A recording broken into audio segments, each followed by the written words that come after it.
Hi. Би нэг юм суши авсан. Энийгээ try хийж үзгээд гоё амттайсан. Тэгээ бас нэг юм уураг ууж үзье гэж бодоод манай уугаад байдیں۔ Ямар нэг шалах гад талахгүй. Тэгэл амар гоё амттайсан. Би бүр тэр дараа уугаад дуусгацсан. Тэгээ ажиллаад харчаад зэ янз чадаагүй ажил дээр ингээд нүрээ бодсон. Сайн амар дэлбэрсэн байсан шүү дээ. Тэгээд одоо Максыг авах гад гэлугаа буцаа явж гин. Найзынхаа дурсуудад очсон байгаа. Эхлээд хоолунд идсэн зөндөө тэргээ бичиж хамжаагүй юмаа идээд мартцсан. Бүжиглээд манай найз нь DJ авчирсан байсан аахгүй юу. Тэгээ өөрсдийнхөө дуртай дуу тавиад тэгээд энэ хоёр маань амар хөөрхөн заяа амар сэтгэлтэй. Эндээ хэдүүлээ бөөндөө бүжиглж агаад тэгээд бид хоёр баг 12 болгосон уу яасан. Гарсан Максим баахан бүжиглэхийн бичлэгийг оруулсан.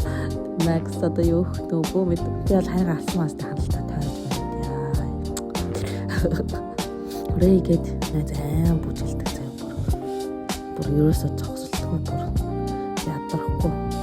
Энэ Наполеон бүр тасархай байсан манайхаа Монгол хүн хийсэн гэсэн уркан бүр аим амттай заяа амар гоё. Тэгээ би арай мэдээж машина би бэрээ явсан байгаа. Дөрмийн дагуу манай хүн жоохон уун. Bye bye.